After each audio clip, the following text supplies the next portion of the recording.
Well, good evening, everyone. Welcome. Lovely to see you here. Before I say anything else, I have to make the obligatory statement that tonight's event is live streamed and recorded, wherefore you may appear or be heard on the recording, which will be published on our webpage. I'll just let that sit with you. My name is Jens Zimmermann, Professor of Theology here at Regent College and Director of the Houston Center. The Houston Center fosters interdisciplinary and interreligious dialogue on the central question of the late modern world: what does it mean to be human? We have chosen this focus because how we imagine the common good of society, and consequently how we reflect on political or social structures and practices, depends on how we construe human identity. And as director of the Houston Center, I've insisted for a while that technology is arguably the greatest formative influence on our self-understanding at the present time. And so we're very pleased tonight to have with us Professor Andrew Feenberg from Fraser University, who will lecture to us. Before he comes up, and we have two respondents whom I will introduce later when they respond, Professor Craig Gay and Professor Brent Waters. Welcome, thank you for being here. Now, as some of you may know, I've been engaged in a research project on human identity and technology for a number of years with a team of international scholars, and I'm happy to say that our findings from the project are now available as a book by Oxford University Press, which makes it basically unaffordable for any mortal human being. But there it is, Human Flourishing in a Technological World, a Theological Perspective. The book is available in our bookstore. If you have any gold left, you can go and purchase a copy. The essay collection features contributions by Brent Waters, who is present here. Other members also of our research team from England and Germany have contributed, many of whom are also Houston Center Fellows. So it's been a really great collaborative effort, and we're grateful for the Issachar Foundation to have funded the project. The essay collection also contains two pieces by Jaron Lanier, the well-known Microsoft computer scientist and technology critic, who is also quite critical of AI and writes about it and so on. So just to whet your appetite, please at least take a look. Now tonight's lecture event, is in part to celebrate the publication of our book, but even more importantly, tonight's event is part of our ongoing effort to raise awareness about the nature of technology and our dire need to understand it, to reflect critically on our use of modern technology. Technology, to anticipate a point from our lecture tonight, is not neutral. But how should we think about technology? Is there something like the essence of technology? Philosophers like Martin Heidegger have argued that we will only understand technology when we turn our eyes from the gadgets themselves that we're immersed in and use and consider the phenomenon of technology as such. When we do that, Heidegger argued, we can see that technology is a particular way of disclosing reality to us. And the particular way in which technology discloses reality and shapes our understanding and expectations and intuitive feelings about the world is what Heidegger calls Gestell or Bestand. Heidegger thought that technology makes us look at all of reality in a way that, like the way that you think a builder looks at a forest. All he sees is building lots and wood for building material. So technology discloses reality as raw material for our projects. Whether or not we believe Heidegger's assessment, he was at least right in his demand that we must understand how technology shapes our perception before we immerse ourselves unthinkingly into the use of technological innovations. And following Heidegger's kind of thinking of how to understand technology, the Houston Center will host a number of events on technology and society in this and the coming year. So please keep checking our webpage for these kind of events if that's something that you're interested in. And tonight's lecture then is the first of the series, and we're immensely pleased to have Professor Feenberg, who is a philosopher of technology and has researched this topic of technology society for, I would say, most of your academic career, to have him with us to help us think about technology. Professor Feenberg holds the Canada Research Chair in the Philosophy of Technology at Fraser University and at the University School of Communication, where he's also Professor Emeritus. He's author of numerous books on a range of topics, including a book of Herbert Marcuse, Marxism and Critical Theory, The Influence of the Frankfurt School, and as we will hear tonight, on the effects of technological development on political and social life. Among his recent publications are the 2023 titled A Ruthless Critique of Everything Existing, Nature and Revolution in Marcuse's Philosophy of Praxis, published with Verso Press, and then in 2017, the title Technosystem, The Social Life of Reason by Harvard University Press. Professor Feenberg has also taught at the Collège International de Philosophie in Paris, the Sorbonne, San Diego State University, Duke University, and many other distinguished institutions. So thank you very much for being here with us, and please help me welcome Professor Feenberg.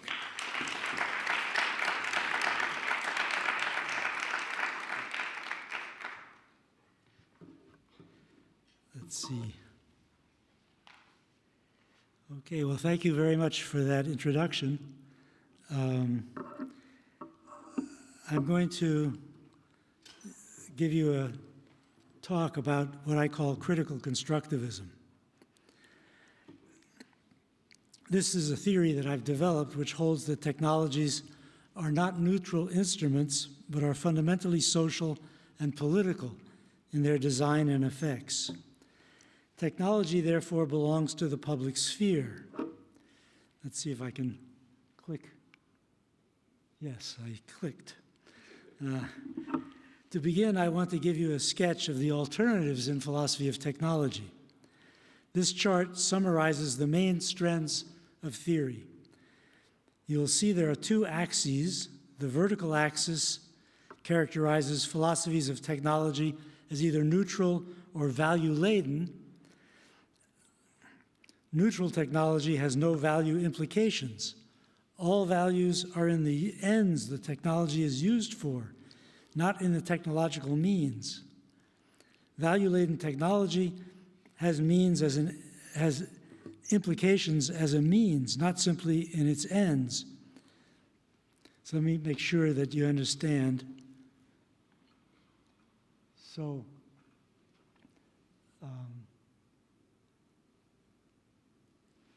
the vertical axis talks about neutral technology versus value-laden technology. And the horizontal axis offers two more principles. Technology is either autonomous and its development is independent of human will, or it's humanly controlled. That would be the alternative. This is a common sense view according to which we can do with technology what we want. If we cross these four principles, we get four philosophies. So here's some points about these four philosophies. The first is determinism. This is the view that technology is neutral and autonomous. It responds to the basic biological needs of the human beings, and it's autonomous in the sense that it develops irresistibly, regardless of human intentions. In the second box, we have instrumentalism, according to which technology is neutral but humanly controlled. Take the automobile as an example. Your car doesn't tell you where to go, it just takes you wherever you choose. Or, more ominously, as the National Rifle Association in the United States puts it, guns don't kill people, people kill people. Now skip down to the box marked substantialism. This, by the way, refers to Heidegger, for example. This is the view that technology has its own logic, its own inherent values. When we adopt technology, we determine a substantive way of life that is specific to a technological society. That way of life prizes efficiency above all. There may be many other values we cherish, but they are all sacrificed to the pursuit of efficiency. Finally, we come to critical theory. Originally, I called my own philosophy of technology a critical theory. However, the term critical theory is so widely used now that I've decided to call my position critical constructivism, to distinguish it from the many critical theories that abound. I argue that there are alternative technical systems, each of which has both instrumental aspects and value implications.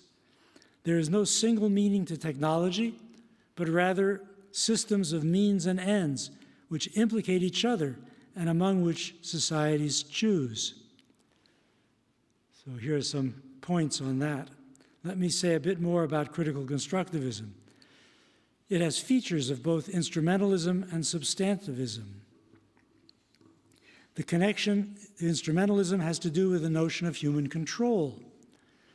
Instrumentalism treats technology as a whole on the analogy of individual tools.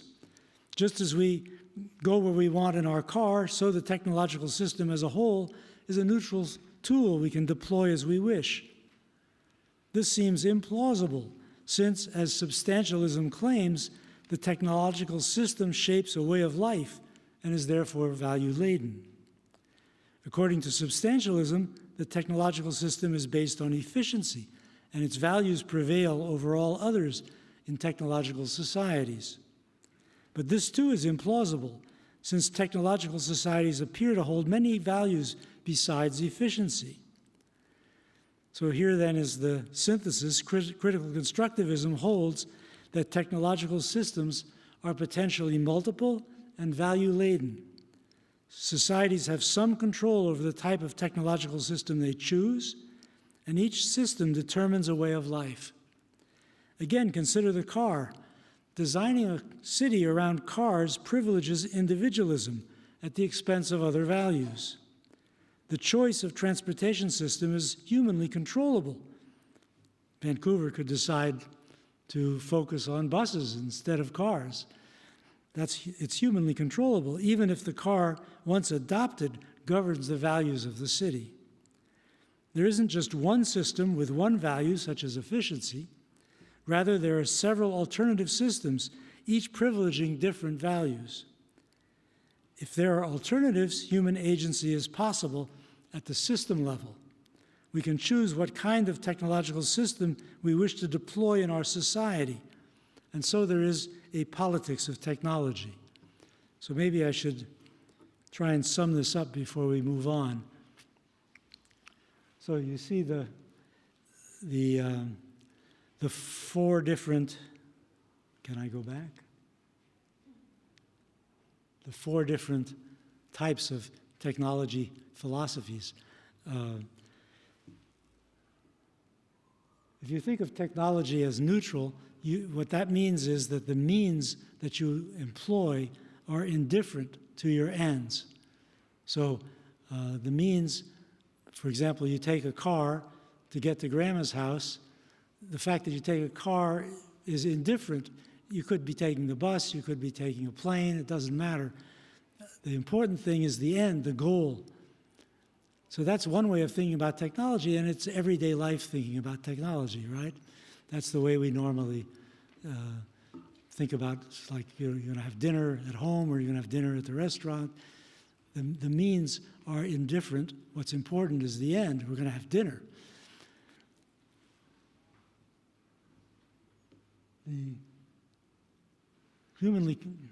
This is difficult for me. I can't see what I'm talking about. Let me look at my own notes. So if we think of technology in terms of instrumentalism, we've got it as neutral, and the means and ends are separate.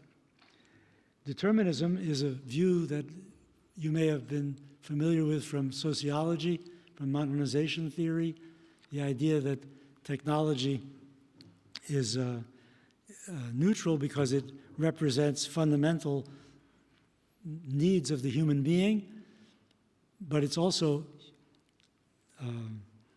a kind of juggernaut which just moves forward on its own. It takes over. But in taking over, it does something that we want. It gives us our basic needs in the most efficient way possible. So then in the second level, we have value-laden ideas about technology. We just heard about Heidegger and his notion that technology creates a whole civilization, which has specific values associated with it, and those are essentially efficiency. And that contrasts then with the critical theory, which says, yeah, technology is value-laden, but there are many different values that can be embodied in the technology, so we end up with different systems, different possible technical systems. Okay, so that is the field of technology studies in a nutshell. Now, this chart raises a question I will develop in what follows.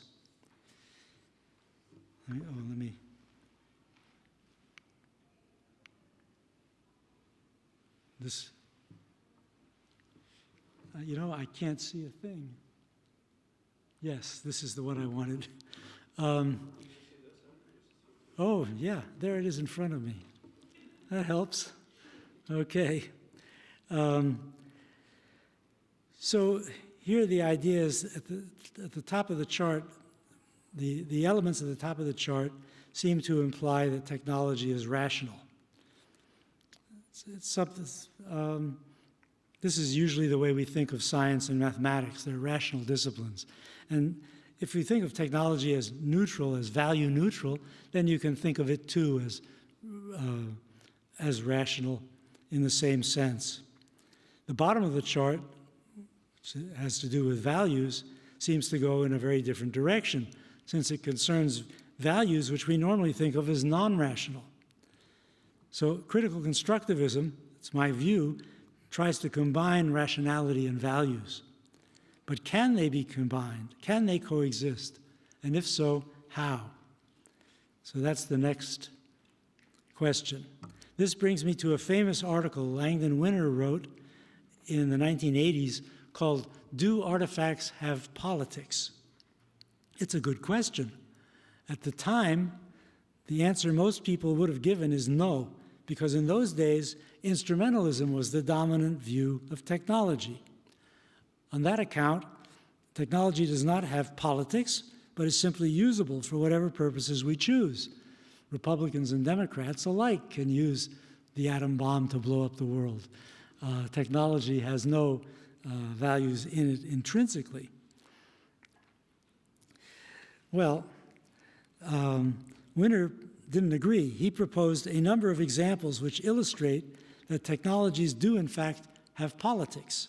One of his examples is the bridge built in 1927 at Robert Moses' direction over the Southern State Parkway in New York. Moses was the transportation czar of the New York region, so he could decide where roads went and how the bridges were built. According to Winner, he decided that the bridges over this particular parkway would be quite low. These bridges blocked buses' access to Jones Beach. Only cars could get under them. Jones Beach was largely available only to people with cars, which, this is in a long time ago, which meant white middle-class people. The result was racial discrimination. You can see in the picture of one of the bridges that indeed it is quite low. This you could think of as racial and class exclusion embodied in stone. This raises the question of the relation of rationality to values. Technology is clearly rational in some sense. After all, engineers designed that bridge according to scientific principles, so it would stand up and not fall down. But the bridge is also value-laden because it discriminates. How is it possible to combine rationality and values in a single artifact such as a bridge? Now you see the importance of rejecting the idea of value-neutral technology. Critical constructivism argues that values and technical rationality coexist in technology through design.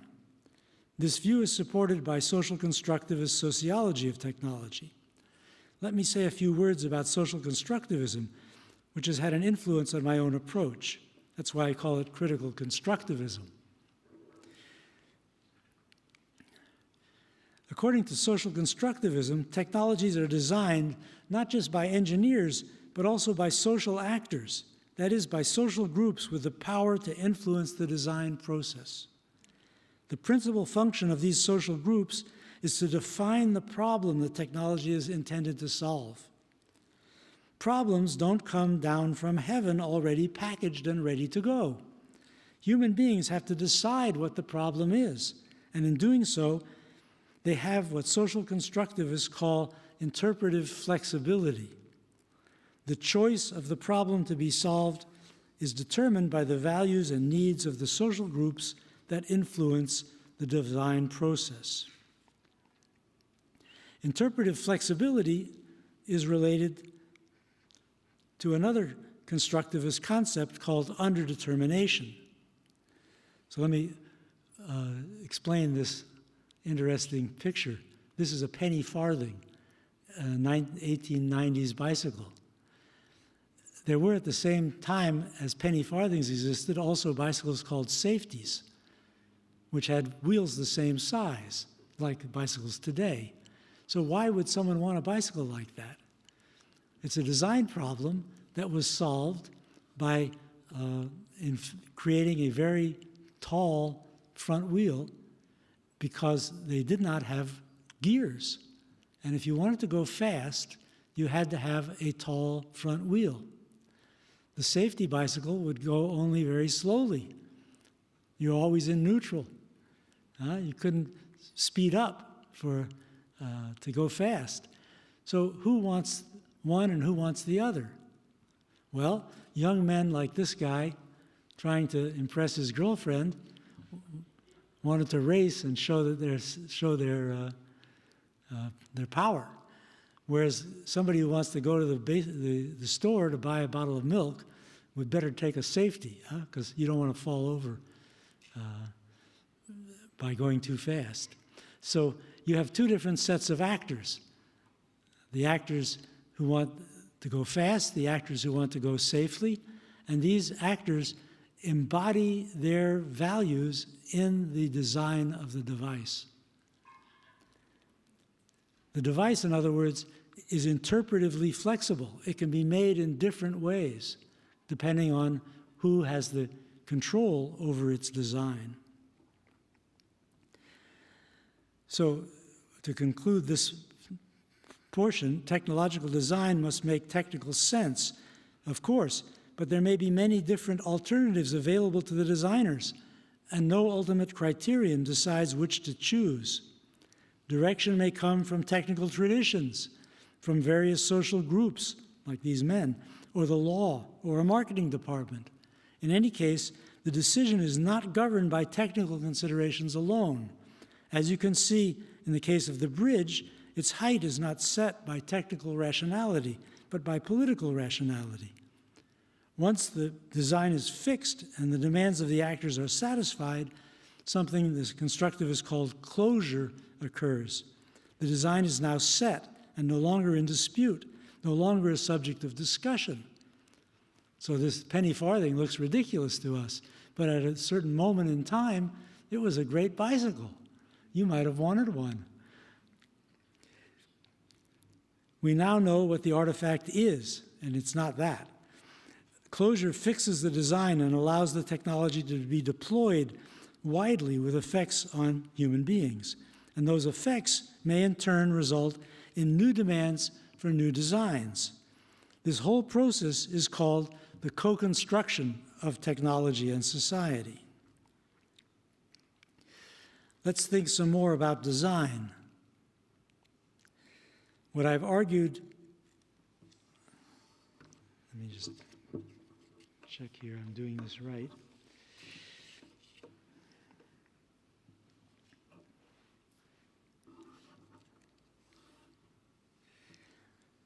What I've argued so far is that technology is always more than technical because it is relative to social actors and their values. Designs correspond to the social world in which the technology will be deployed. You can think of technologies as a bit like Leibniz's monads. They reflect the world. For example, consider the height of chairs over time. Chairs from the reign of Louis XIV are quite low by our standards, as were Japanese chairs when I visited there some years ago. The chairs were low because people were short at that time. You can deduce the height of the population from the chairs they sat on, and that in turn can be related to their diet. You can see how from a single artifact we're getting a whole world. Each technology tells us something about a social world. This introduces what I call a technological bias. There are no neutral technologies. They all have a bias that comes from the society in which they are situated. This notion of bias is a bit tricky, as we normally think of bias as a matter of prejudice or feeling. For example, racial prejudice affects the decisions about employment, renting property, and so on. I call that normal concept of bias substantive bias. It's substantive because it's based on substantive beliefs. Usually, of course, these beliefs are false, or we wouldn't call it bias. For example, the notion that women are less intelligent than men. That pseudo-fact was widely believed, and I guess still is in some circles. But this isn't the kind of bias we find in technology. Robert Moses' bridge doesn't have any feelings. It's just a pile of stones. We need a different concept of bias for such cases, and I call that different concept formal bias. It's a bias that is built into the rationality of technology and is therefore not simply false, as is substantive bias. Think of it rather as a particular way of being rational. This bias is a feature of the artifact, not the technologists and users. They need have no feelings about it and are not necessarily biased in carrying out the functions of the biased technology. We can't complain that the workmen who built Moses' bridge were racially biased, even though their product is discriminatory. Bias enters technology through customs and interests. I'm going to illustrate both in the next few minutes. Here's an example of a customary bias. Left-handed people sometimes complain that scissors are hard to use because the place for the thumb was designed for right-handed people. I was intrigued by this example of customary bias and went looking on the internet to find out more about it, and this is what I found. Lefty's Store, where lefties can buy scissors designed for left-handed people. Now, of course, there's no question here of personal animus on the part of scissors designers. They simply follow the custom. The same could be said of men who built sidewalks without ramps for the disabled. They didn't think it was their job to help the disabled. But there's a more complicated case that involves the de-skilling of labor in the course of the development of industry, a process that is still going on as artificial intelligence takes over ever more jobs.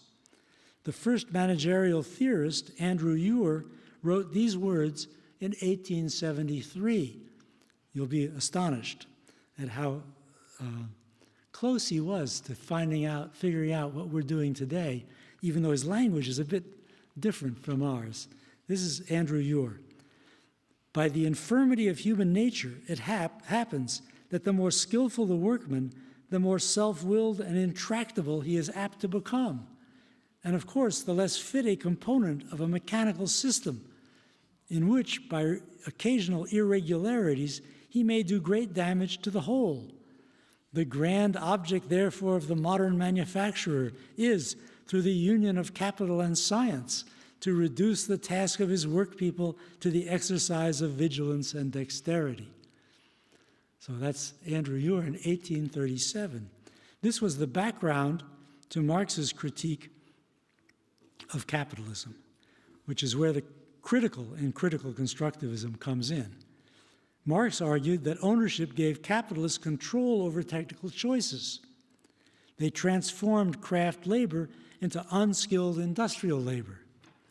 Their aim was to use the new machines to pace and control work and to cheapen labor costs by making it possible to replace craftsmen with women and children. Industrial machine design was determined by a very narrow range of actors, essentially the owners of enterprise and their agents. Excluded were the workers who used the machines and the communities in which the factories were situated. If we formulate Marx's approach as a philosophy of technology, he is arguing that management is a form of technical action on people, mediated by technology. Technical action has the characteristic of being non-reciprocal. When you act technically, you expect to have an effect on the world while you remain the same. You hammer a nail in and create a cabinet. The nail and the wood are changed, but you are unaffected. If by chance you hammer your thumb, then you are affected, but we call that an accident, not a normal technical operation. This is very different from the reciprocal action involved in personal relations, in which whatever you do to the other person comes back to you somehow. I call the non-reciprocity of technical action operational autonomy. The management's operational autonomy enables it to innovate and also grants it the freedom to ignore the interests of workers and communities. At least that was the case when Marx wrote, "Today, regulation modifies this regime somewhat."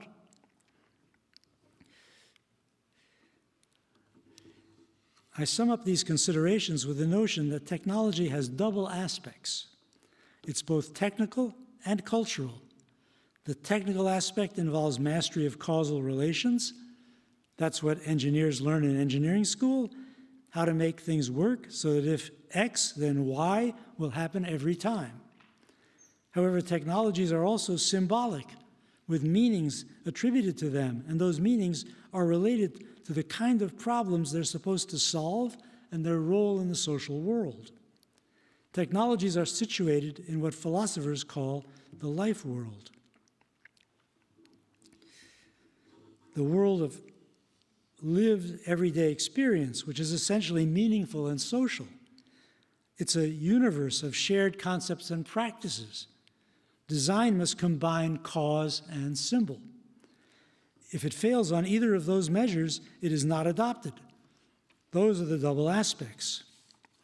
Robert Moses Bridge and Marx's conception of industrialism conform with the double aspects, and they add an essential element explained in STS, the notion of actors. The cultural dimension of technology is biased by the prevailing social relations. The actors able to influence design bring specific interests and understandings of life into the design process.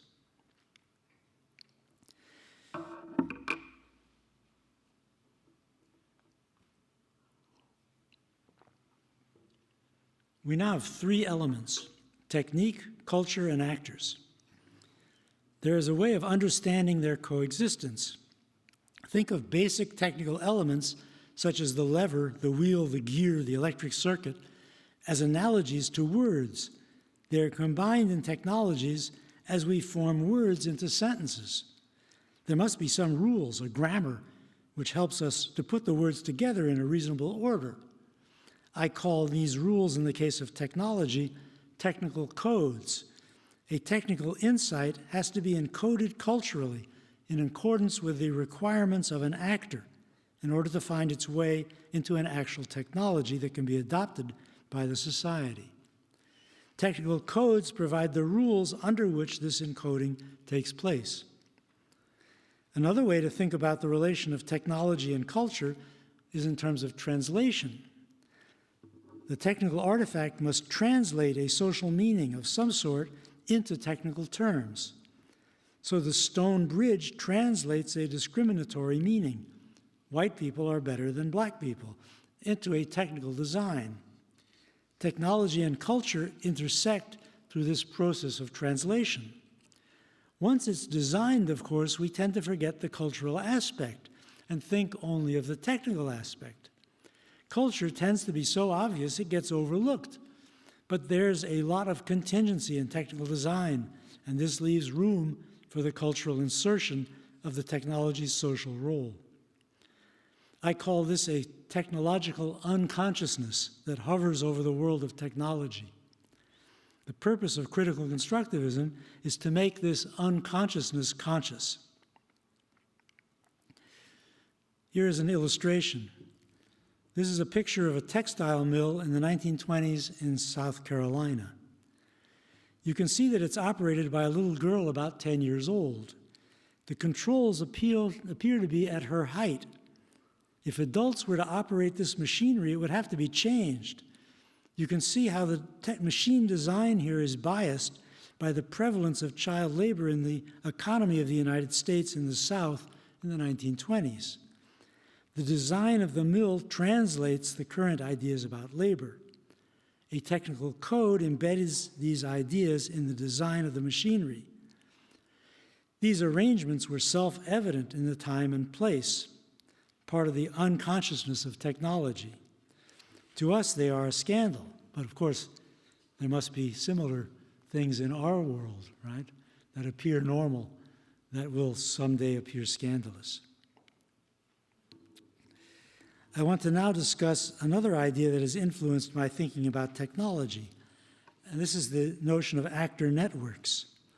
I borrow this idea from Bruno Latour and Michel Calon, but with a different slant. They argue that people and things are not really separate, but exist together in networks. The networks are put together in two ways, through causal connections and through symbolic associations. Furthermore, the nodes of the networks, whether human or non-human, have what they call agency, the ability to change the network in some way.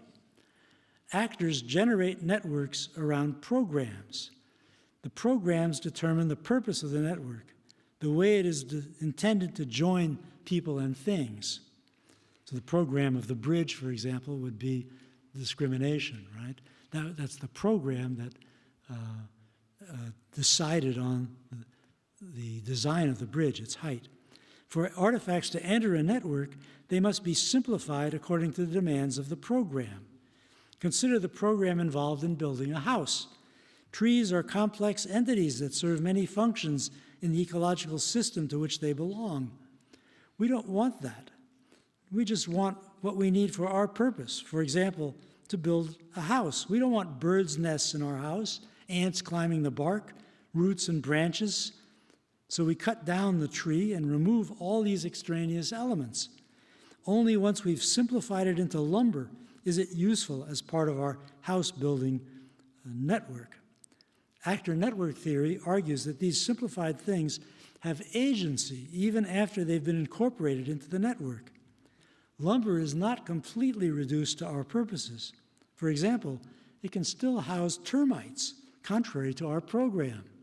This is a kind of agency, an ability of things to change the narrative.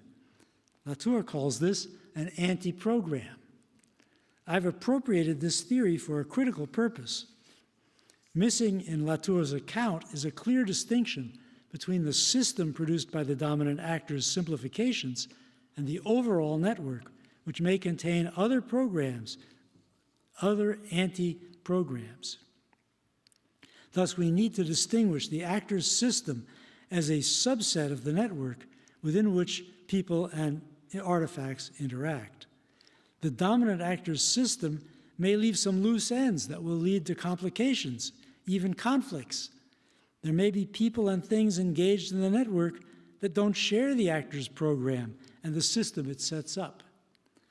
I mentioned termites, a natural phenomenon, but where people are involved, the anti-program takes on a political aspect. Take the case of a polluting factory. The people in the neighborhood belong to the network, but they're not part of the factory system, which is indifferent to the problems of its neighbors. Those who are in the network, but not part of the system, might generate their own anti-program if they are sufficiently disturbed by the factory's pollution. These secondary programs emerge where simplifications fail, where the complexity of nature overtakes intentions of the designers and engages other actors with other ideas about how things should work. New systems emerge within the network of conflicting systems. The people in the town polluted by the factory may hire lawyers and go to court with the intention of shutting down the factory. New associations emerge within the network and different meanings are attributed to its nodes. What the owner of the factory saw as an efficient way to dispose of waste appears to the people in the community as a nuisance. This is how politics enters into the technological realm. The critical constructivist view has democratic implications. The actors who choose the designs, the dominant actors, are situated in positions of power.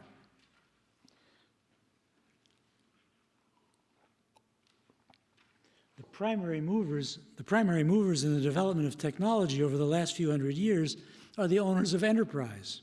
We inherit the designs and the codes that they created.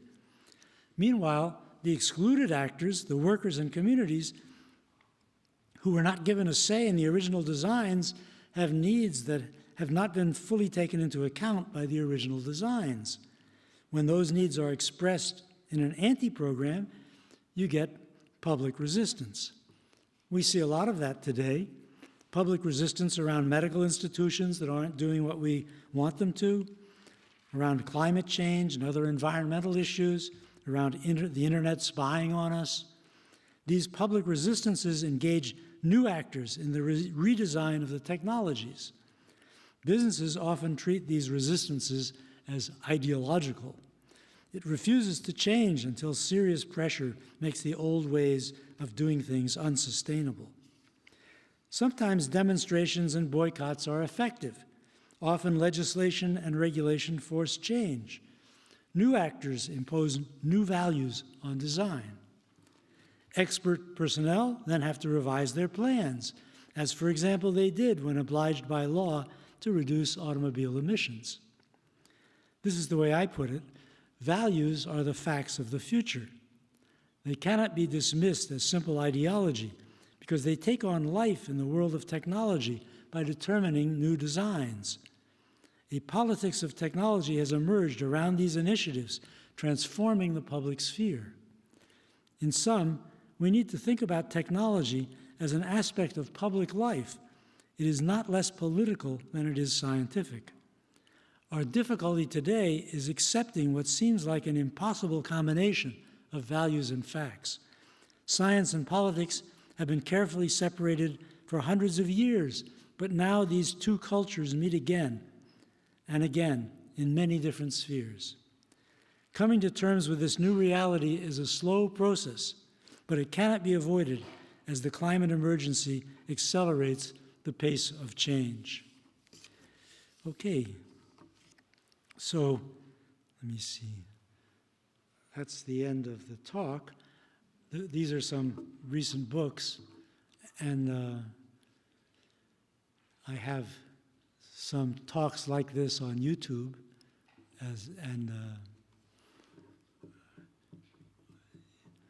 I'd be happy to converse with you if you're interested in taking this further. Okay.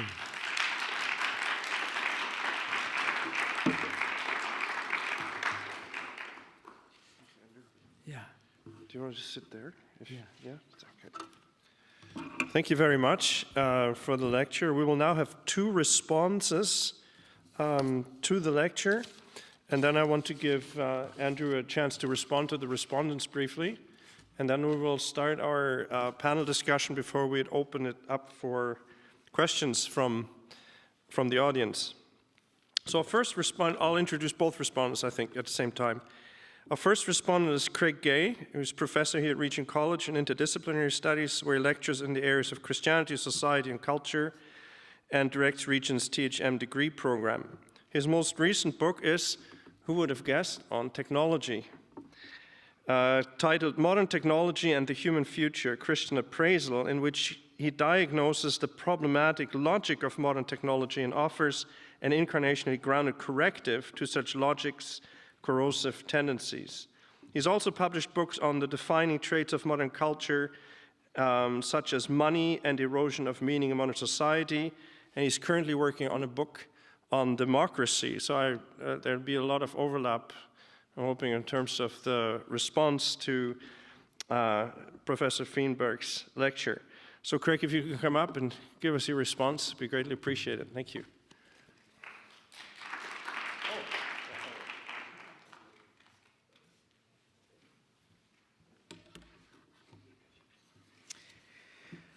Well, first let me just say thank you to Professor Feenberg for his overview of critical constructivism.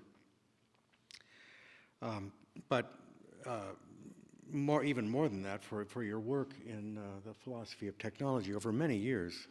This is a work that we've all benefited from, and I'm grateful to you for it. Now, just by way of responding to the lecture, I thought I would try to briefly summarize what I've understood you to say. So we begin with this question: what is critical constructivism? Now, on the constructivist side, critical constructivism assumes that technologies are not simply neutral tools, but are social constructions that embody the ideas and values of those who have designed and deployed them. On the critical side, critical constructivism notices that the ideas and values that have been built into our technologies are very often those of designers who occupy positions of power and privilege in society and whose designs advance their particular interests.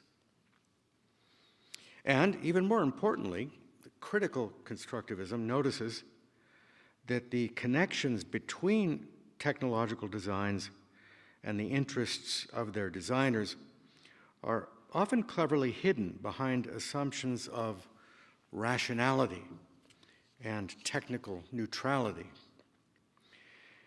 And that these connections are obscured because the interests of those responsible for the design of technologies are very often advanced at the expense of those of other social groups. Workers, for example, the poor, women, children, people of color, and so forth. And so critical constructivism adopts a kind of what I would call prophetic stance vis-a-vis the status quo that aims to disclose the connections between technologies and the interests of those responsible for designing them, and all for the sake of empowering those whose interests have not been adequately represented in the design, and thus, hopefully, catalyzing democratic political change. Now, democratic political initiatives are, however, frequently stymied by the supposedly rational procedures of bureaucratic administration and other technologies of administration. And so the lecture concludes with, or by contending that the task of critical constructivism is to pierce administrative and other ideologies that buttress the status quo and to politicize discourse around ostensibly rational systems of various kinds. And the example that Professor Feenberg has provided us with, which is a great example, is that of Robert Moses' stone bridges in New York, structures behind the design of which critical constructivist analysis reveals racial prejudice, which isn't visible on the surface of things. Well, I mean, I can't find much to object to in this critical constructivist analysis. It is surely true that human societies are comprised of systems, technological and otherwise, that very often advance the interests of the powerful over and against those or the interests of the weak, and that these arrangements are very often legitimated as being reasonable, necessary, natural, and so forth. This has been made clear in respect to the digital technologies often discussed under the heading of surveillance capitalism, sort of depicted, for example, in the recent documentaries like The Social Dilemma. And the disclosure of the commercial interests currently dominating the cyberspace has given rise and will surely continue to give rise to democratic regulation, which is to say, regulation that aims simply to protect the interests of ordinary people. This has been particularly true in Europe, of late in respect to the internet. Now, but because I have to raise questions. So I'll raise three of them. And the first is that the analysis only seems to make sense, this critical constructivist analysis only seems to make sense in retrospect, which is to say, after a technology has been widely adopted and become mainstream. Before that, the connections between the designers of technologies, their interests, and the systems that their designs contribute to are much less obvious, much less clear. And again, take what we call the internet as an example. And just for a moment, leave aside the internet's military origins. The designers of the internet were not particularly privileged social actors. They weren't industrialists or capitalists. Most of them were nerds, geeks, many of them college dropouts. No one 30 years ago would have imagined that Steve Jobs, Bill Gates, Jeff Bezos, Larry Page, Sergey Brin, that these people would have become world historical figures. No one saw this coming. But by the same token, no one in 1913 would have foreseen the impact of Ford's Model T and the ways that it was going to change North American society and culture.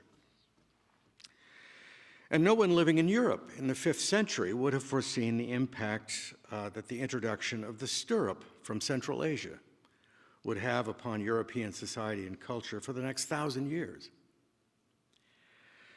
Technology does seem to be a kind of independent variable in the social equation.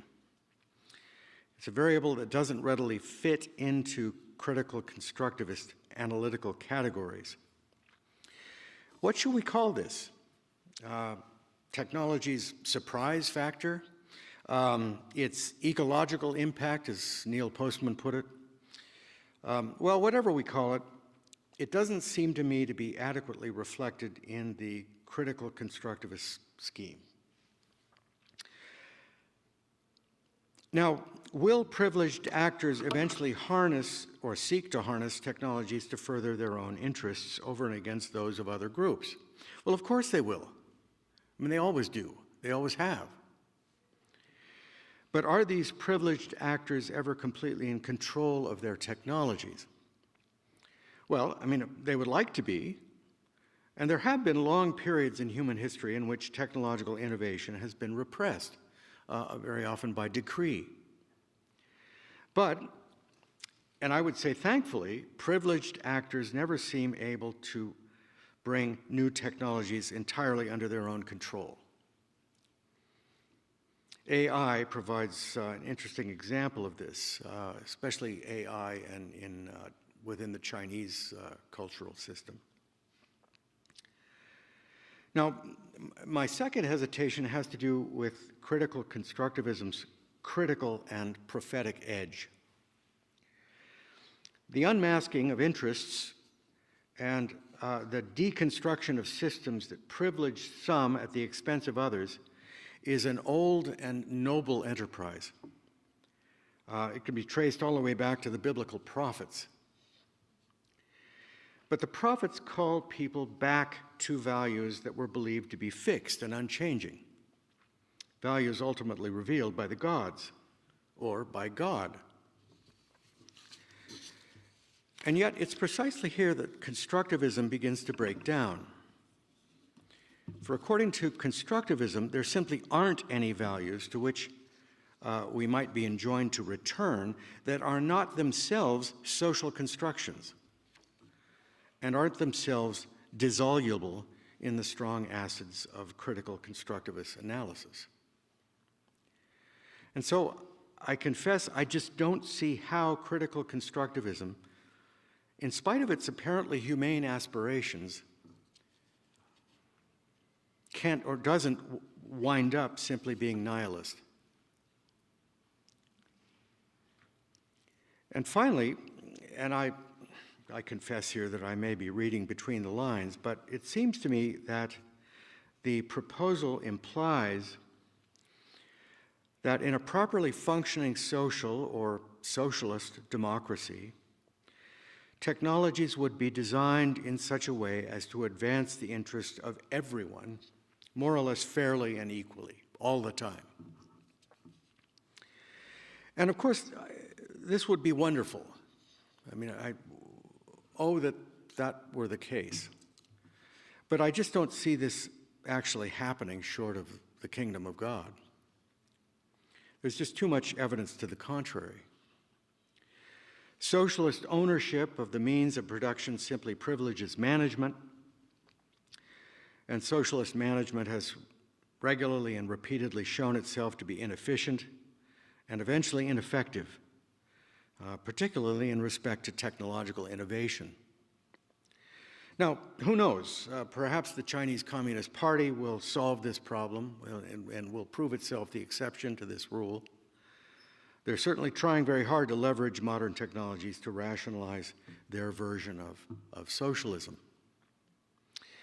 But our own, what I don't know what to call it, our own Western market-driven or capitalist system, as it's often called by its critics, encourages technological innovation by way, among other things, by way of a legal system that does privilege private ownership of the means of production, hence allowing entrepreneurs and engineers to reap the material benefits from their innovations. Now, no one would claim, or at least I hope no one would claim, that this is a perfect system. It certainly isn't. And it certainly doesn't make for material equality. It is a system vulnerable, just as we have seen, to critical constructivist critique. But it's also a system that has facilitated a whole series of modern technological revolutions, from the steam engine to the microprocessor, revolutions from which we've all benefited, I would argue. And it's a system that has proven amenable to the kind of democratic regulation that Professor Feenberg has advocated. But the question, as always, is just how much regulation, regulation perhaps animated by critical constructivist analysis, just how much of this can this Western system stand before the regulations stifles ongoing technological innovation? This is a question that was raised by a senior deputy of the Bank of Canada in respect to Canada's economy just today, for example. And so I'm wondering, I'd love to hear what you might have to say about this. So, but again, thank you very much for your lecture. Very enjoyable.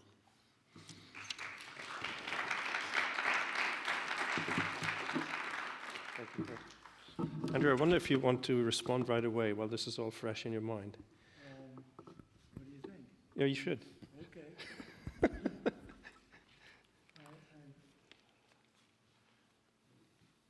I'm, how do I make it? It should be on. It's on? Yeah. Okay. I'm charmed by the idea of the prophetic stance as a way of talking about critical constructivism. It had not occurred to me, but yes, I'm sure somewhere in the background there is some connection. Let me see if my notes help me to, because you have three different objects here.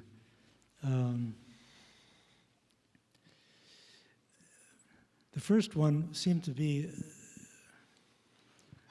a little bit diffuse. It's true that generally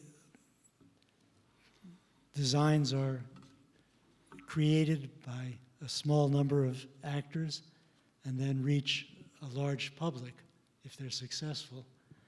And that means that most of the interesting things that go on around the politics of technology are a posteriori. So there are limits.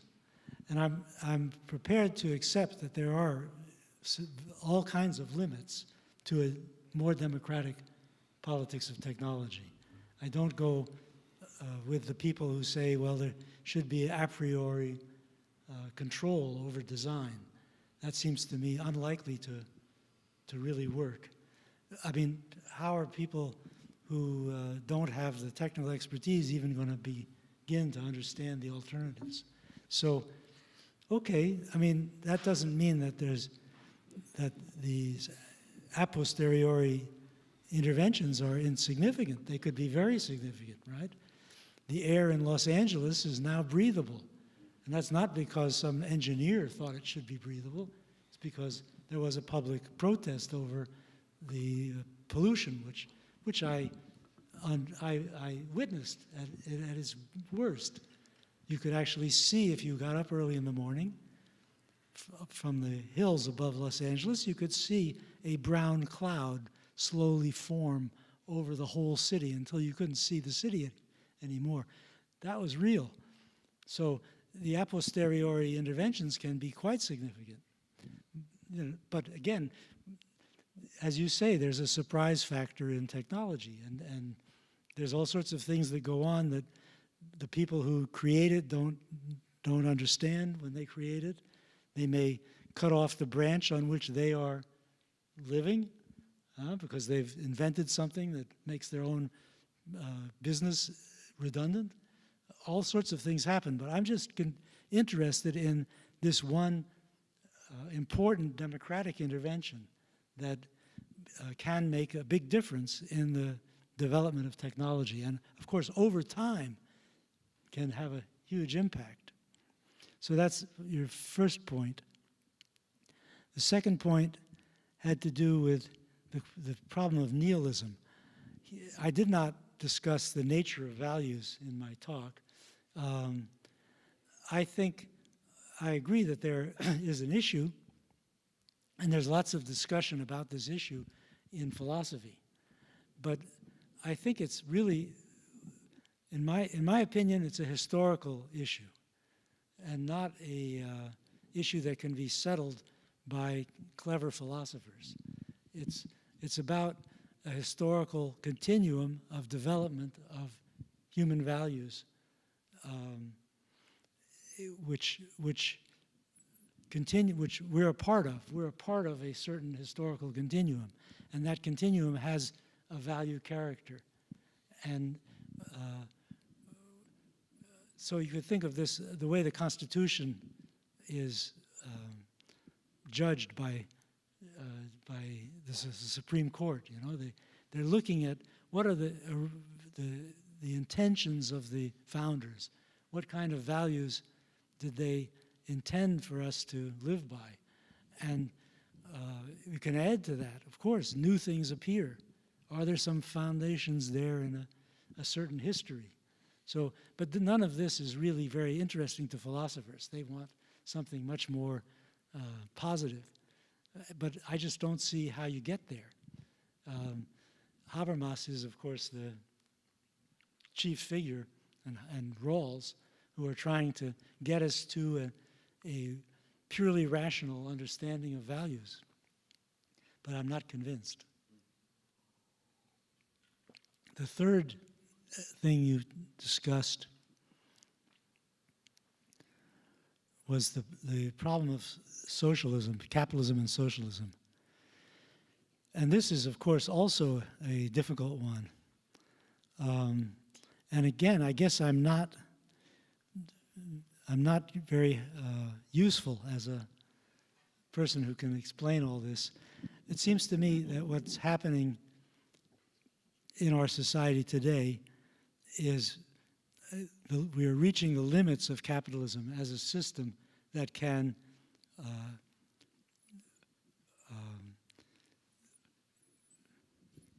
create a good society. You know, Marx in the Communist Manifesto talks about capitalism as a great innovator. He says it's everything is up for grabs now because capitalism is prepared to create something new all the time. And so sure, what you say is correct. There is this fact about capitalism that it has been a good innovator. But when you look at what's going on with climate change, you have to worry, because not only does capitalism innovate, it also capitalizes. That is to say, it looks for profit opportunities to create profit. And those opportunities seem to be very strongly discounting the future. And that seems to be an essential character of the system, that it discounts the future very heavily, essentially by the interest rate.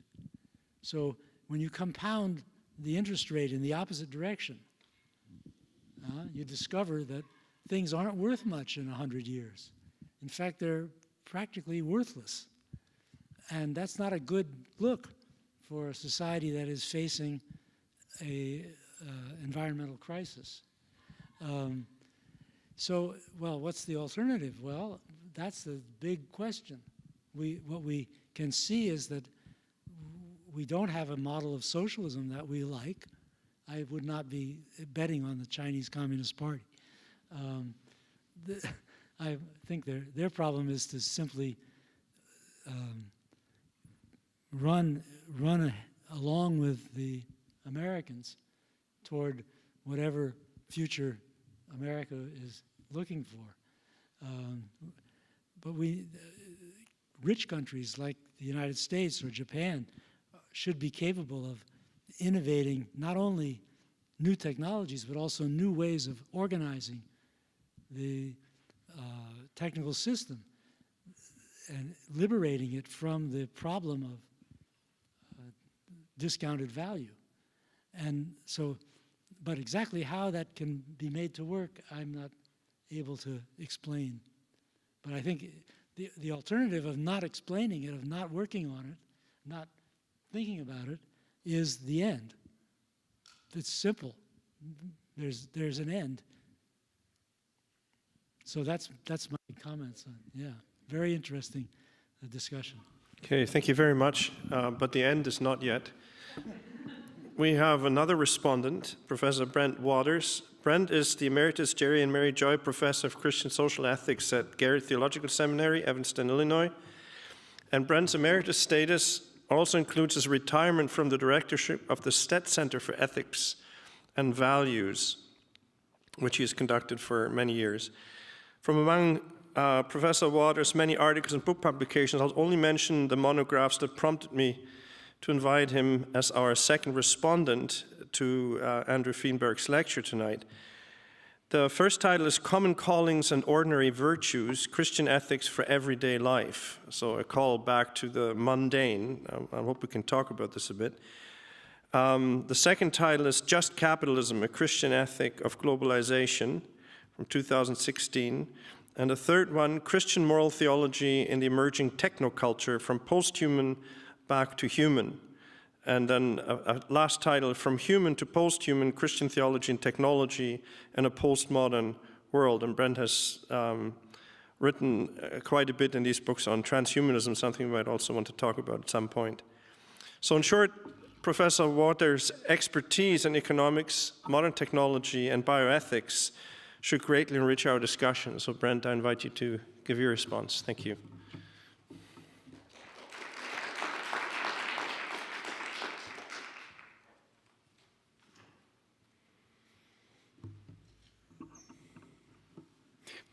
First, Professor Feenberg, let me echo the appreciation for the lecture tonight, the overview of critical constructivism and the numerous contributions you've made to the philosophy of technology. I mean, it's only humbling to be talking about the elder statesmen of the field.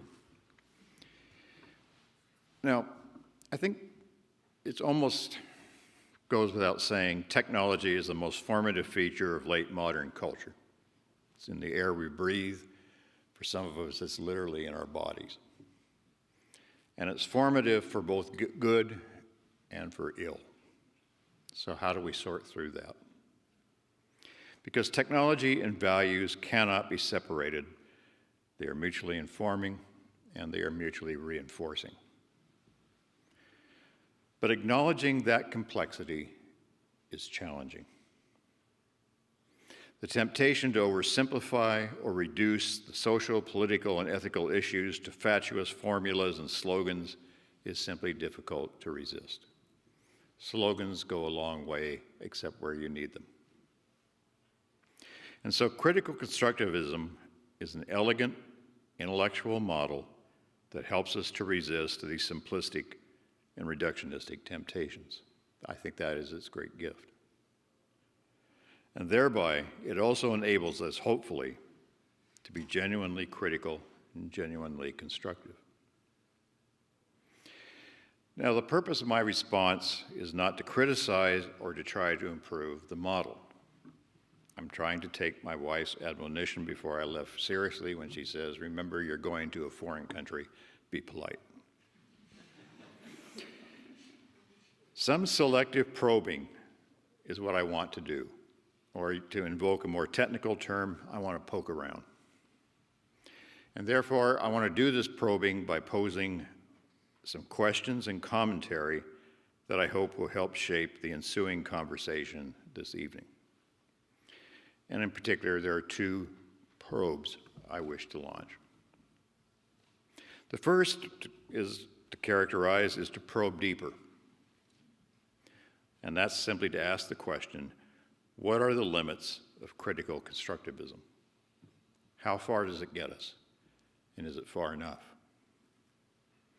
To begin this line of inquiry, I start with an admittedly sweeping assumption and an equally sweeping follow-up question. Technology, as I've already said, is the most dominant formative force in contemporary culture. To paraphrase George Grant, in our waking and in our sleeping, we are technological civilization. We embody it. To invoke biblical language, it is the reality in which we live and move and have our being. But Grant and others are not talking about the gadgets and devices that clutter our lives, but the underlying anthropology, ontology, and teleology they represent. And that's what's most critical and where we need the most constructive work. How do we come to terms with the realities that technology, in a sense, embodies? Or more prosaically, when we look at technology, does it tell us something about who we are and who we are aspiring to be?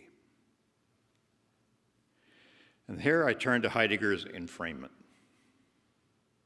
By this, I take him to mean that the questions asked and the values that we invoke are actually quite limited. We think technology gives us an unlimited set of choices when in fact the choices are very limited.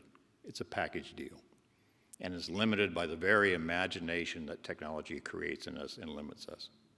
And therefore it is simply an illusion when we say that technology liberates us. You are simply exchanging one form of conformity with another. And so technology acts more like a metaphysic that serves as a mirror rather than an interpretive lens. When we look at technology, we see ourselves. Now, if Heidegger and his disciples are right, and I'm not assuming they are, but if they are right, and we are deeply enmeshed in a technoculture, can we gain sufficient distance to be genuinely critical and constructive? Or have the questions already been shaped and the answers already offered? And how do we know if indeed we do have that distance to engage in that kind of intellectual process? An example I will use is simply I've grown weary of the discussions on the ethics of technology because they always seem to repeat themselves. Almost all of the arguments become an issue of access and regulation. If we can just get the right access, the right regulations, all will be well. We see that, for example, in something like information technology. If we can just get everybody on mobile phones, regulate it, and make sure that it's used properly, the world would be better off. But rarely, if ever, is the question broached, is it good in the first place to spend lengthy periods of time in the company of this technology? That question is simply, I've been in my experience, rarely if ever asked. And maybe it's time to ask different questions to be genuinely constructive and critical. The second probe is to probe broadly. And here, if I lose sleep over, and you're not supposed to lose sleep when you're retired because, you know, the game's over. But here's what I worry about. Are we entering a new phase of technology that is fundamentally different than its predecessors? And what I mean for that, for instance, how should we think about the advent of ubiquitous digital technologies and biotechnologies, particularly as they're beginning to intersect and overlap? How do we come to regard ourselves and others, or to invoke theological language to love ourselves and our neighbors, if we come to spend most of our waking hours in mixed reality, virtual reality, or the metaverse? Do we really encounter the other in the avatar, the other behind the avatar? What exactly are we encountering? And how do we think morally, ethically, politically, socially about that new reality? Or to use an example, what is the verification of reality now? What is real? I had an early experience that as far ago as the 80s. In our household, baseball is the second religion. And it became time to initiate my daughter into the mysteries. So I took her to her first Major League Baseball game. Dave Winfield hits a home run. I'm excited. I grab her by the shoulders and said, "Did you see that?" She said, "Wait a minute." Only after the jumbo replay did she say, "He really did hit a home run." So I'm beginning to wonder, in this new age of technology, what is the check of reality? What do we believe? And so how do we come to treat ourselves and others? For example, if we turn more to biotechnology and medicine, if we start thinking of the human body not as a fragile object of care, but as a problem to be solved, and solved with technology. What if our bodies are increasingly seen as something like an artifact of the will, or an artifact of our ingenuity and skill, rather than a gift entrusted to our care? Is the human condition really improved if we aspire to overcome or perhaps eliminate finitude and mortality? And so I just simply would pose the question, does critical constructivism, as is, help us to answer these questions? Or is some tweaking, editing, or rewriting needed? Or more sobering, are we trying to put new wine into old wineskins? But it is with great gratitude, again, for your lecture this evening, and I hope the questions are meant simply for us to do our jobs as academics and take it in that light. Thank you.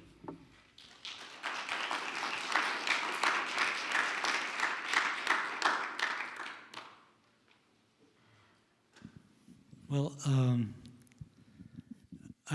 I think I understand the basic idea you're getting at. Clearly, technology is not everything. We don't want to remove from our concerns other values, other aspects of life that have to do with our relation to other people, our relation to nature, and so on. So I don't think that critical constructivism is a full philosophy that could take care of everything.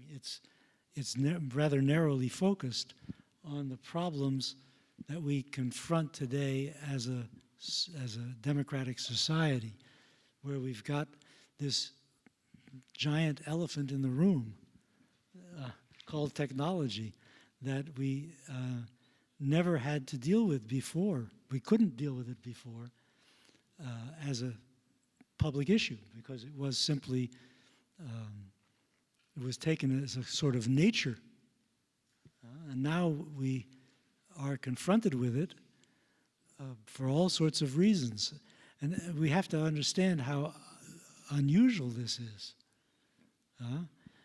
It's really a new relationship to technology that's emerged, treating it as a public issue on a large scale in many different venues. So, and that's what I'm focused on. Now, whether that in some way occludes the issues that you raise, I'm not sure. The Heideggerian idea is that somehow by creating a technological civilization, we've already resolved to our own satisfaction all the important questions. And that's a disaster. I don't really believe that. I'm not convinced that we have lost the possibilities, all the possibilities of all the other things that human beings can be concerned about and interested in and value, simply because we use technology. Maybe even Heidegger admitted that there could be a kind of indifference to technology that would allow for these other values to appear. So he said he wasn't against technology as such. He was against a certain way of thinking about it, an attitude. Now, when I think about what he meant by that, I think, well, maybe maybe he was, his idea was that we would just sort of stop thinking about it, think about other things. But that doesn't make much sense to me. We're now so involved with it in so many ways. Our values are expressed in the way the technologies develop.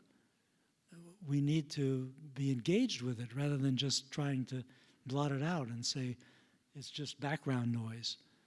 And so I think of democratic interventions into technology as potentially helping us to get a more humane view of our own selves and our own life. But how far that can go, I'm not sure. I'm not sure that that's the main way in which we need to move. But if we don't move there, if we don't become capable of the prophetic unmasking of the technocratic order, if we don't deal with that in some way, I don't see any hope of other values becoming salient for people. So I guess I'm not really able to fully respond to. I mean, you're saying basically our civilization is a mess, and it needs to be completely redone. And I don't think that that's a plausible political strategy. Maybe it could fit in some sort of charismatic, transformation of the society, but I guess I have more faith in the democratic impulses of a post-Enlightenment society than in any other source of change. So that's what I can say.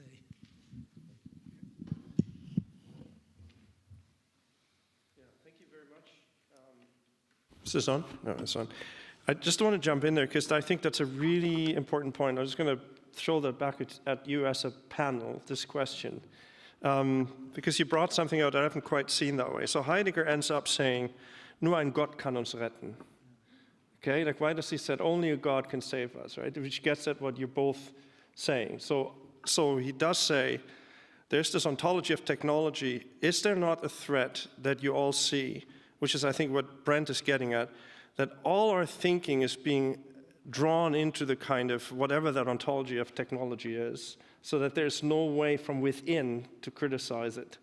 Which you're saying is not true. You're saying there's pockets from which we can criticize. Now, I agree. Heidegger's solution was to go up into the Black Forest, into his hut, use a hand coffee mill, and just not have a radio on, and just completely decouple, right, from civilization, which obviously can't be the solution. But it was a way of trying to escape, or to, like, how do we withdraw from the influence? And it's because maybe it's some of us who are older who still sort of see that other life, but there's the so-called digital generation that is so embedded in all of this stuff. And there are also the so-called Silicon Valley transhumanists who seem to assume that we're basically embedded in all of this, that we're going to be interconnected with everything, right? We're just these kind of machines and digital kind of constructs and so on. So how do we negotiate this? I'm going to throw this back at you guys. I guess I'm an old new leftist, so I think the failure of the existing system to deal with climate change ought to, at some point, motivate enormous political changes, enormous political struggles to transform the system. And in that context, a lot of things could occur that would maybe not be exactly what Heidegger was hoping for, but maybe more like the sort of things that you were talking about. A huge change has to occur, or the climate change will simply destroy civilization as we know it.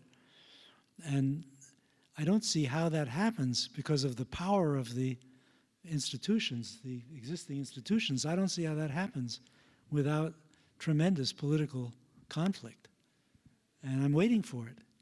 And in that context, big changes could occur also in the spirit of the population. That's the best I can come up with as an answer to your question. Okay, thank you. Brent, do you have any wisdom to probe deeper and wider?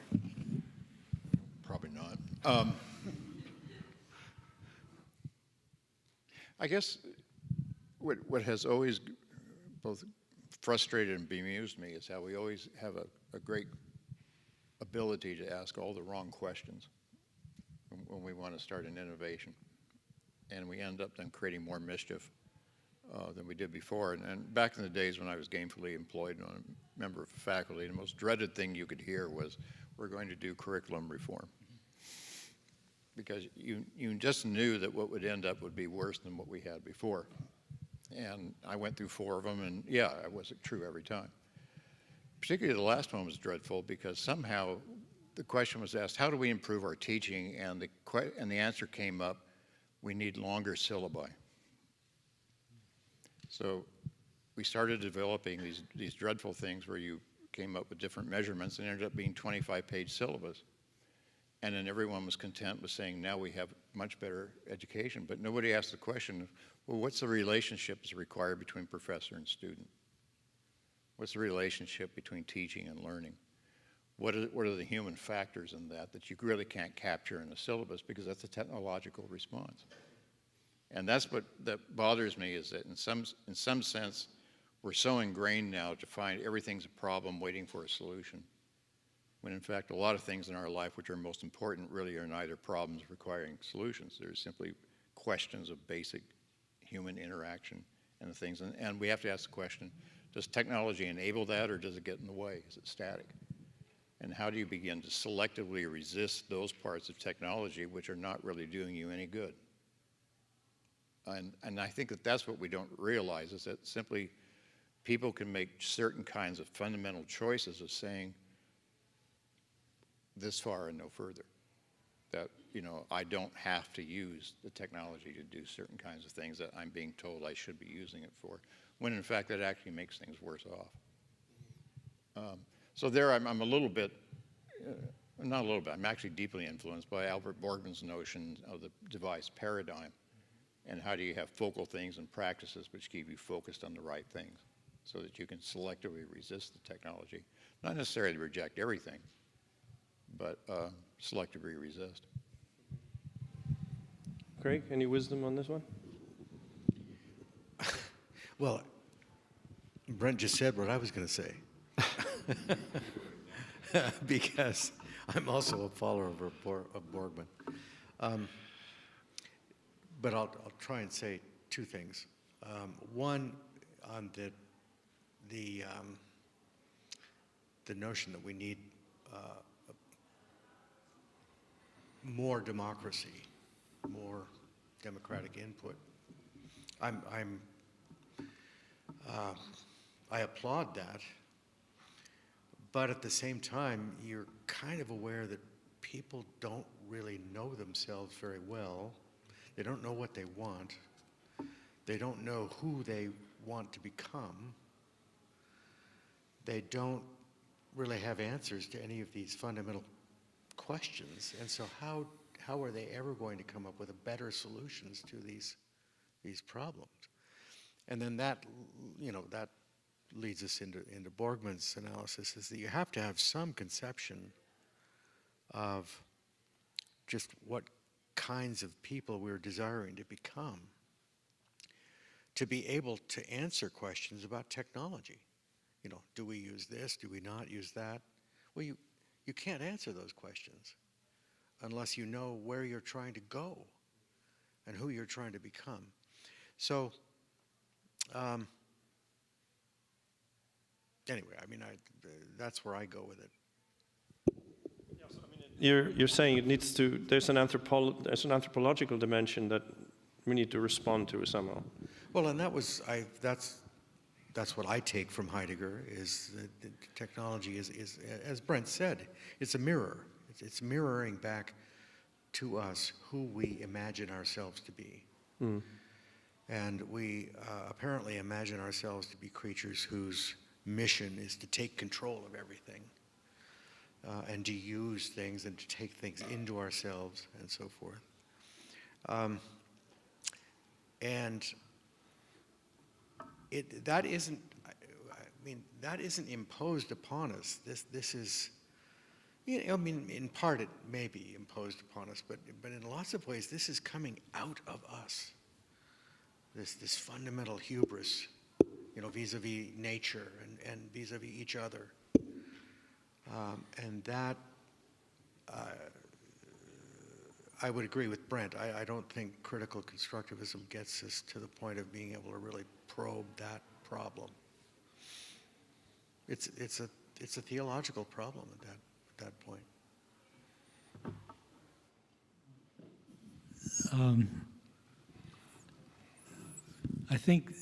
I also liked Borgman's book a lot, and I was a friend of his. But I always thought that the problem with his position was that the same problem with Heidegger's position, that there's no way to make it happen. There's nothing's going to change anything. I mean, you know where to go, but you don't have any idea how to get there. So what seems to me, there needs to be some great upsurge. Something has to happen on a huge scale that affects the whole society, or else things will just go on as before. Well, what could that be? It seems to me that it is the environmental issues that confront us. That could be this. Already you can see in the talk of people about the environment many of the things you're saying. So, but unless there's, I don't see really any likelihood that more than a few people will adopt the positions of Borgman, unless there's something else happening in society. And Okay, I've got a couple more questions, I think, before we should open it up to the audience. Maybe just whoever wants can briefly respond. Like, one of the intriguing parts of Professor Feenberg's lectures to me was what he talked, the design assumptions, that are entered into technology. So we're moving, or we have moved and are moving from an analog to a digital kind of spectrum. There's like a digital arms race, it seems to me. Like, whenever you listen to governments, it's like, we need to go digital, otherwise we lose the economic advantage and so on. So what design assumptions do you see are built into that sort of digitization of most of our experiences? And I see everyone here who is using his iPhone, right? I mean, we're digitized to the hilt. What do you think, what effect does that have on our imagination, on our perception, and how would you counter it if it's negative? Or is it a design that could, is it one of your designs that in the end we might say, that was scandalous, but we don't know it now? Or how would you react to that shift? Essentially, you're talking about the phone? Yeah. Using a telephone? Yeah, or like anything, right? I mean, banking goes digital, everything goes digital. All of our medical information goes digital. Yes. Our travel information goes digital. Your passports go digital. Like, everything goes digital. That's a difficult one. I mean, there are specific issues that clearly are important to deal with, like the surveillance issue. And in the United States, you have tremendous racism, which appears now on digital platforms. And questions then arise about whether to moderate, to control the... I mean, in the old days, which is not that far away, there was television, and that's how people got information. And the people who ran the television studios were hooked up to government one way or another, maybe not explicitly, but implicitly. And they knew the limits. So nobody could get on TV and say things that now are current and so visible to millions of people through social media, because there's no control. So the yahoos were kept under control to some extent in those days. We hated it because there was this consensus that resulted from everything being controlled by the television networks. Now we've got our wish, and it's not so pretty. So does this mean we should try and control the online discourse? I guess I'm not really sure that I'm able to answer this question. It's too big,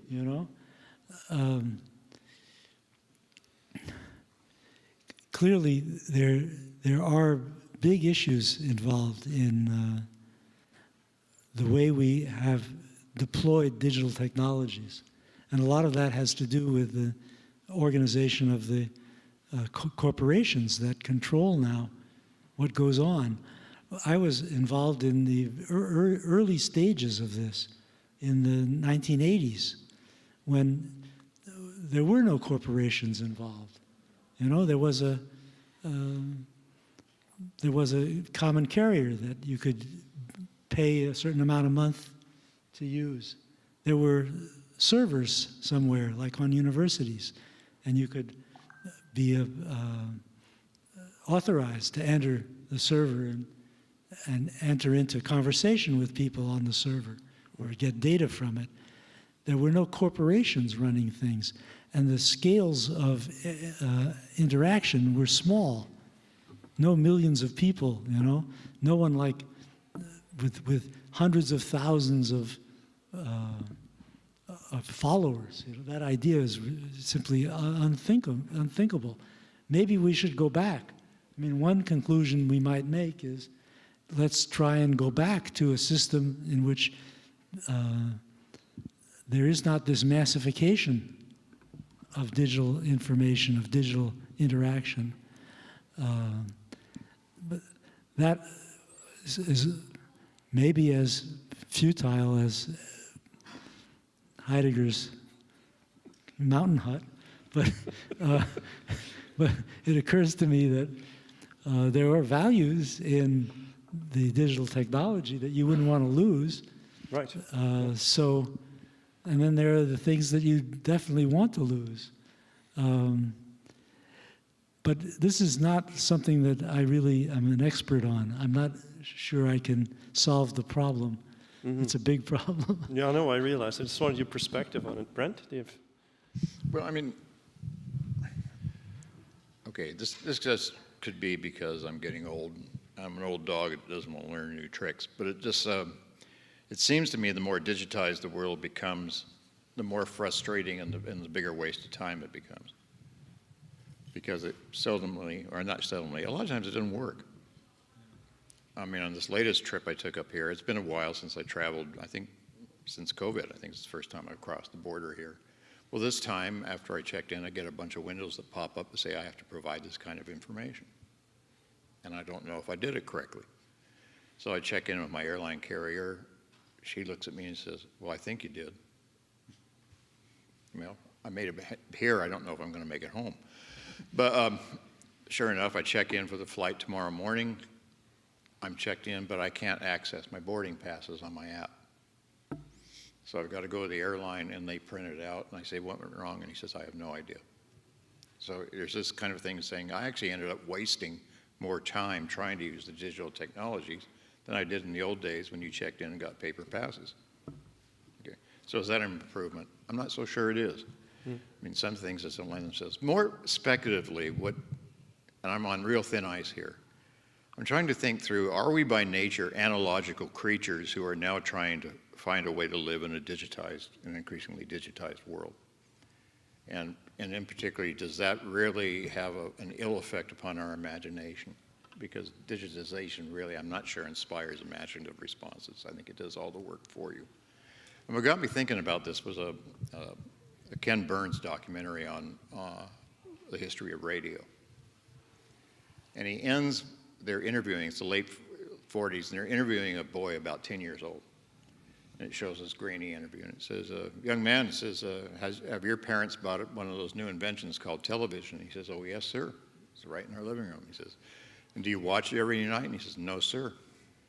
He says, what do you do? He says, I listen to the radio. And he says, why? And he says, the pictures are better. Now, I think it wasn't just being flipped. What he was saying is that the radio was more, provocative for him doing imaginative responses, rather than the television that was doing all the work for him. And maybe that's going to be the biggest problem with digitization has become more digitized, is we will not be as imaginative as we have been in the past. That's something I worry about. So I think maybe we are analogical creatures, and how do we make our peace with a digitized world? Yeah. Which would be could have been one of your points, Andrew, right? So there's a design in the digital that does not match our somewhat analogical nature, and therefore there's a limit that you reach, and we're forced to conform ourselves to something that's actually not quite who we are. We may, some of us say, well, we're older, we don't quite get it, but I see the limits even in those, because it marches on, even in the younger generation. Craig, do you have any... Or did Brent already say everything that you wanted to say? No. As usual, yes. It's frustrating. I want to sit there next time and you ask me first. Okay. No, I mean, the only thing I can think to add is that in terms of design, is that, I mean, we know this, that the technologies are designed to capture and hold our attention for as long as possible. And they do that, I mean, there's a science behind this in terms of how to do that. And so, but the question we need to ask is, okay, what's the opportunity cost? I mean, if we're devoting 6, 7, 8 hours a day looking at our phones, what have we not looked at? And it turns out that that cost is huge. And yet, we're subjected to these design decisions that we have no control over, and that are changing our I mean, literally changing our brains in the use of these devices. So, I mean, this is a serious thing. Yeah. I mean, if critical constructivist, analysis can expose this, in a way that enables people to sort of step back and begin to resist, effectively and politically, my hat is off. I mean, let's do it. Well, I mean, your bridge example, I immediately thought of access. And access is one of the problems of the whole digitization. Right? If you don't have the right software, if you don't have the right access, you can't access the service. That's a problem that has been, to some extent, taken care of by everything getting cheaper. But of course, there are huge design decisions that are directly involved with the organization of the corporations that run all these systems. And that the idea that people should have no privacy is not something that came from a clever technologist. That's a business decision. And there are a lot of these kinds of decisions that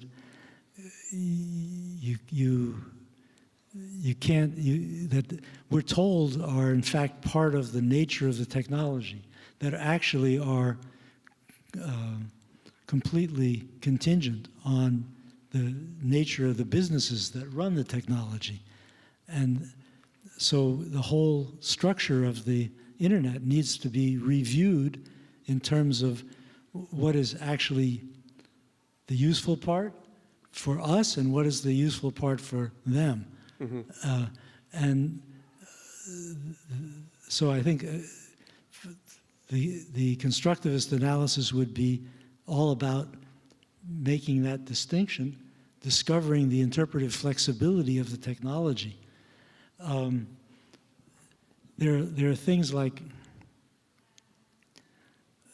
I guess I'm missing for a moment the example I was going to give, but there are uses of the technology that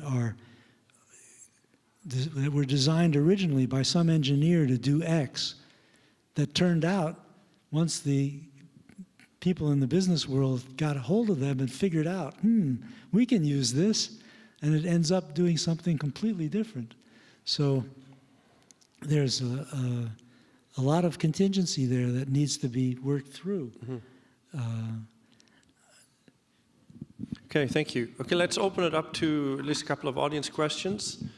There's a microphone that can go around. If you just raise your hand if you wanted to answer a question. Please go ahead.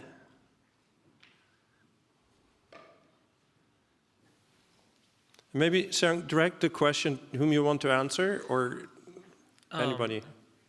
Yeah, no, I guess Dr. Feenberg, thank you so much for the lecture. It's fascinating. I think this, Jens tried to bring this up a little bit, but I am specifically very curious about the analysis of artificial intelligence, especially because it seems like, and there are some novel aspects to this in terms of this analysis, as in people write, it might be wrongly, but it has the potential now to be considered not as a thing, not as an artifact, but actually as an agent in itself. Thereby, what it generates is not a anti-program, but also, in a sense, almost a program in itself. And I'm curious how that aspect would play out. I mean, and I'm not saying that's the correct view of what AI is, but that's the popular perception of it. So, I'm not. Does that question make sense? No, can you formulate it more clearly? Yeah, so I guess my question is basically, what is the specific applications of your analysis to something like artificial intelligence, which kind of is qualitatively different in some aspects, like the fact that it can take on a illusion of agency. Okay, thank you.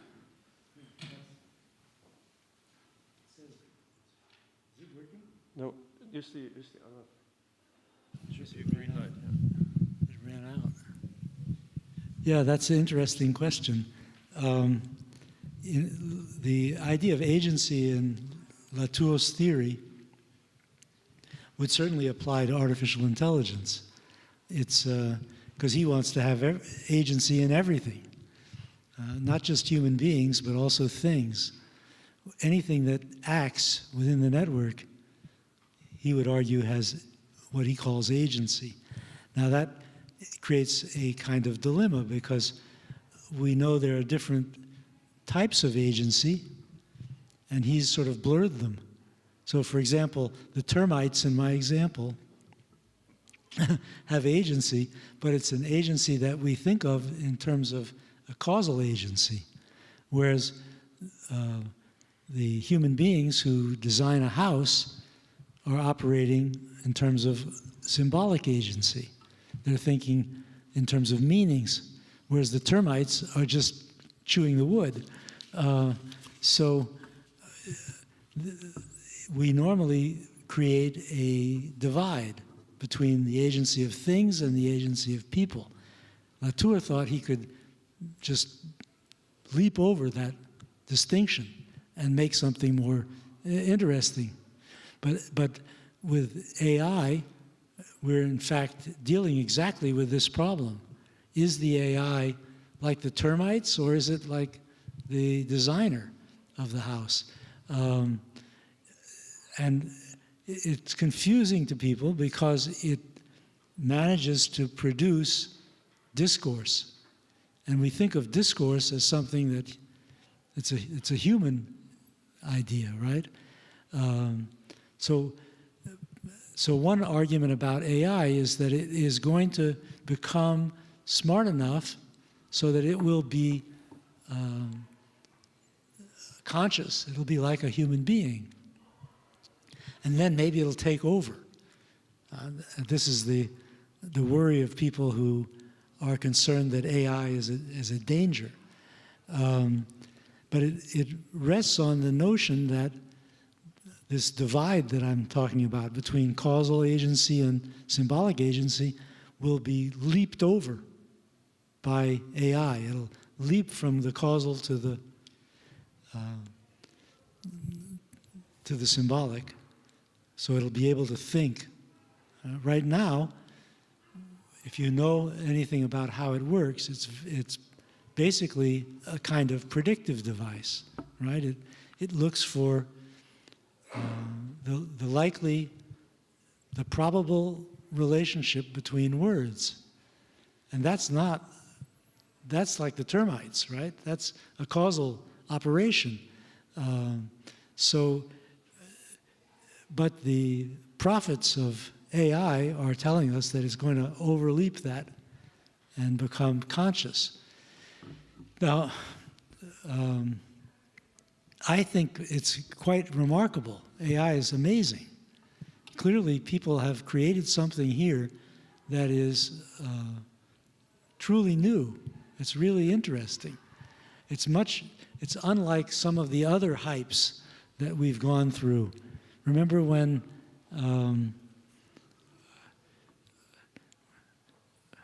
nanotechnology was going to change the world? There were all these hypes that come up periodically because that's how you get venture capital, so you can make money out of your invention. Well, AI seems to me actually a serious candidate for doing something real, unlike nanotechnology, which is mainly used, I think, in cosmetics. It didn't change the world. But it poses this question: can you actually believe that a machine that simply runs through millions of texts, finding probable relations, could actually somehow become conscious, take over, become not just an agent in the sense of termites, but an agent in the human sense. Personally, I don't believe it. I can't believe it. But I know that the performances of the systems are getting better and better. And that makes it harder and harder to stick with a common sense view that this is just, you know, a mechanical operation of some sort. I mean, I took a text of mine and I ran it through a AI system and turned it into French. And it came out really good. I could probably send it to a journal and they'd publish it. And that's disturbing. There's your next book. Yeah, right. Okay, let's have one final question in the interest of time. Sure, yeah. So I was curious a little bit about kind of two things, the pace of technology and the development of taboos. It's something that I've kind of thought about quite a bit, watching technologies sort of go, you know, develop very, very quickly, and noticing that it takes a little while before the taboos can develop, and a little bit before we decide that there's a type of person we don't want to be like.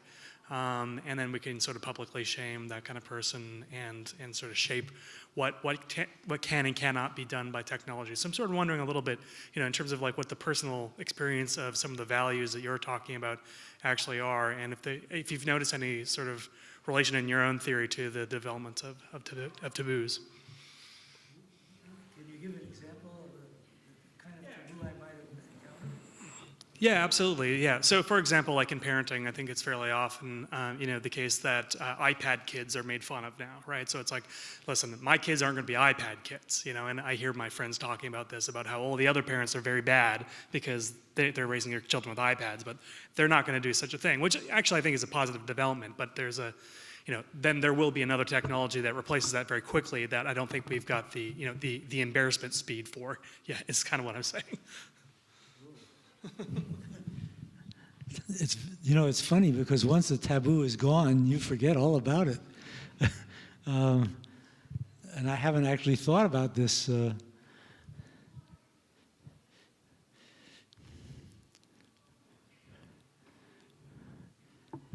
If I go back to, you know, when we started out, we created a online school in 1981.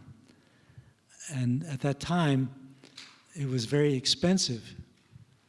And the people who could be in the school were business executives and officials, people with money behind them, right, to pay for and one of the funny things that occurred, we had to train people to use a computer to input their contributions, because this was before Zoom, right? Everything had to be done on a keyboard. And most of the people who we were able to interest in our school had never used a keyboard. Why? Because they were business executives and girls did all the typing.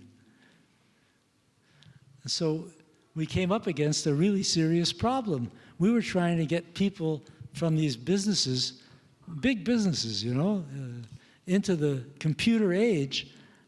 And in order for that to happen, they had to learn how to use a keyboard, a technology from the 19th century. So nowadays, this notion that, you know, important people don't touch keyboards, that's ridiculous, right? No one would feel that there was a taboo that would prevent them from becoming an expert user of a keyboard. But that was a major factor in our original ideas about how to make a school using computers. Yeah. Okay, well, we've reached the end of our time. Thank you very much for all three of you. Maybe we can give these a hand. Thank you for your lecture, Professor Feenberg. Thank you for the responses. Thank you for coming, and look out for our next event on our webpage. And I wish you all a safe trip home and good night.